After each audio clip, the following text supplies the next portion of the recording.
İzmir, bajarê sêyemînê mezin Türkiye'ye. Serjmara wê zêdetirî 4 milyonî ye. Her wiha bajarekî sînorê Yewnan e ku ji bo penaberan jî bûye deriyê hêviyê. Ji ber şerê Sûriyeyê bi hezaran penaber ji bo hêviya jiyanekî nû li ser İzmîrê ber bi Ewropayê ve diçin. Caliyekî din ve jî behra Egeyê ji hezaran penaber re bûye goristan. Her wiha bi 10,000 Kurd li İzmîrê dijîn. Piraniya wan jî di salên notî de ji ber şerê di navbera dewleta Türk û PKK de ku bi hezaran gund hatibûn şewitandin koçê İzmîrê kiribûn. İzmir bi çêkirina dolmeyê mîdyaya navdar e û yên ku vê karê dikin jî Kurd in. Yani nanê me vê zetê, vê PKK em dibîne.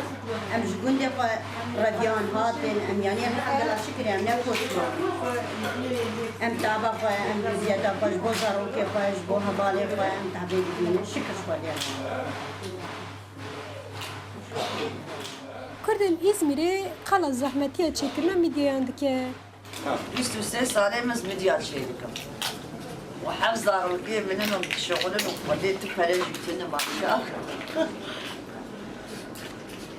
خالية مكرية خالي الكريمي فرتنا وزارو بيش تخوينه ودي إدارة وناك ما شاء Kadife Kale ciyekî ku li İzmîrê bi Kurdan tê zanîne.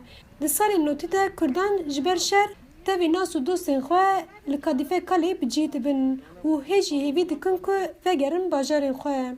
Yani ama zor diçe û zaten ji ber zilmê çûn em hatin vadera û hêjî basqina ser gundê me dikin û hêjî zilmê ser me dikin û qelê em hemil heve hewiyan qelê dîs xera kirin em hemû kirin bin deyna û em hemû ji hev bela kirin û çavê me bar nabê em du kurman bên ba hevdû wa ji hev bela. Her wiha li İzmîrê her sal festîvalê mîdyên tên li darxistin. Pirojkarê mîdyayan Cengiz ku ji zarokatiya xwe de karê mîdyayan dike, dibêje şaredarî karê me asteng dike û nahêle ku em mîdyayan bifroşin. Belediyeme işgaliye bidim. Cîjmer belliye bike. Dezgehê kilo temiz cem kanlı eşler bejim bire 24 saatten medya gerim bin. Bu insaneki bu kuji memnun bibine. Eka vırt eşçıkası cezbe temiz med insanını karmaya kendaya bidim. Sonet navê tirteyim. Zozan Yaşar, Dengê Amerika, İzmir.